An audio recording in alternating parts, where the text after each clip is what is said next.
Sebenarnya kemarin gue sama istri daftar ikut juga dua-duanya, tapi yang lolos emang cuma gue. Dodi adalah seorang relawan uji klinis calon vaksin COVID-19 Sinovac. Setelah 2 kali disuntik, warga Kota Bandung ini masih harus ikuti serangkaian pemeriksaan. Nah, hari ini kita bakal ada kunjungan ke puskesmas. Untuk apa? rencananya kita hari ini visit keempat untuk ngambil sampel darah. Kenapa harus ambil sampel darah? Karena kemarin habis injek pertama, injek kedua harus dicek nih tingkat kekebalan tubuh ini udah ada belum sih terhadap COVID-19. Nah, mau tau nggak, selama kurang lebih 1 bulan ya, semenjak kita awal swab test, rapid, dan kemudian injek, apa aja nih yang harus dikerjain sebagai relawan. Ini tools, alat, buat tentuin nanti dari titik yang disuntik itu ada efek nggak seberapa besar gitu. Mengisi kondisi harian dengan seabrek alat manual untuk memantau kesehatan juga jadi aktivitas sehari-harinya sebagai relawan. Ini kartu surveillance, kita pernah keluar kota apa enggak? Kalau keluar kota kemana? Ini termometernya, ya doa kita sih cuma satu ya. Mudah-mudahan dengan kita jadi relawan, kita berkontribusi, maka lekas berakhir pandemi. Pandeminya cepat selesai. Meluangkan waktu di tengah usaha kulinernya, dijalani Dodi demi uji klinis calon vaksin COVID-19. Ini dilakoninya sejak awal menjadi relawan. Tak hanya soal meluangkan waktu, was-was sempat dialaminya. Awalnya saya mikir bahwa wah ini beresiko dan sebagainya, terlebih dengan banyaknya rumor, banyaknya yang orang stigma negatif tentang percobaan ini, apakah kita dianggap sebagai tikus, dianggap sebagai kelinci percobaan gitu. Tapi setelah berpikir sekitar 1-2 minggu bahwa pandemi ini harus segera berakhir, dan satu-satunya cara untuk kita kembali ke hidup normal adalah menemukan vaksin yang sesuai, vaksin yang berfungsi dengan baik.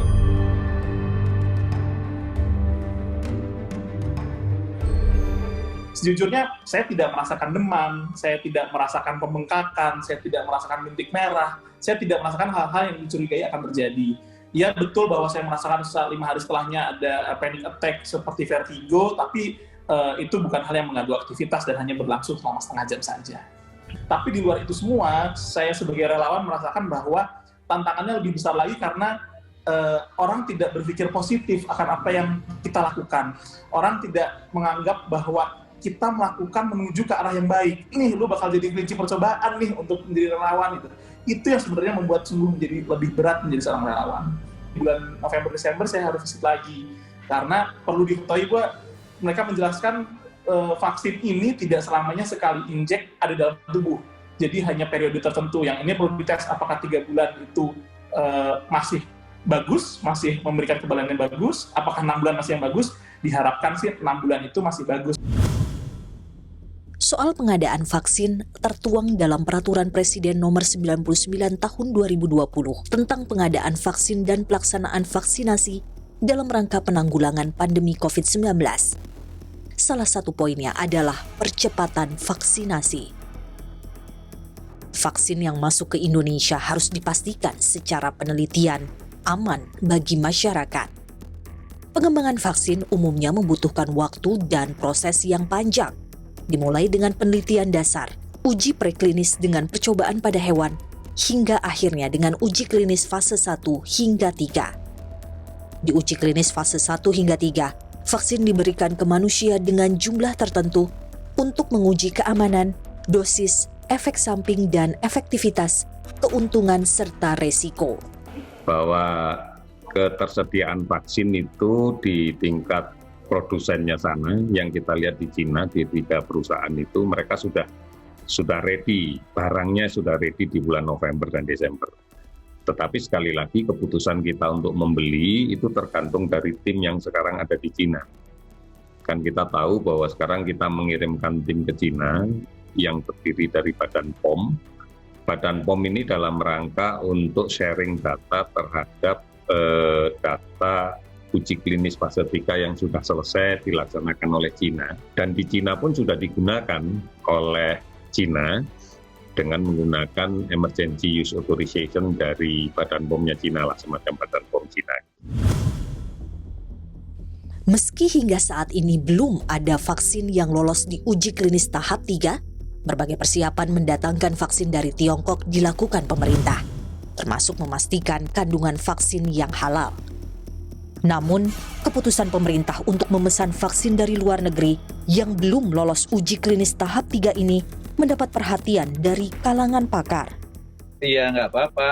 Bagaimana kalau kita memakai emergency use authorization. Jadi saya kira yang perlu disosialisasikan adalah pemakaian itu, dengan catatan harusnya ada klausul karena ini kontrak pembelian dengan China dan Inggris ini, bahwa kalau ternyata nanti uji klinik fase 3-nya tidak lulus, gagal, ya kontrak pembeliannya mestinya di stop gitu.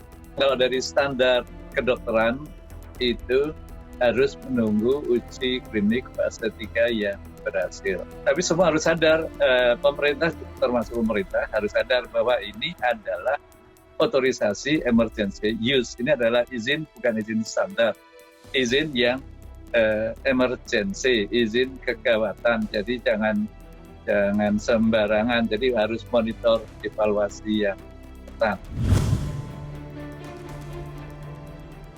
Jadi bukannya yang dua nggak dilakukan, enggak. Semuanya tetap dilakukan, tapi mulainya itu ada yang dibikin bersamaan.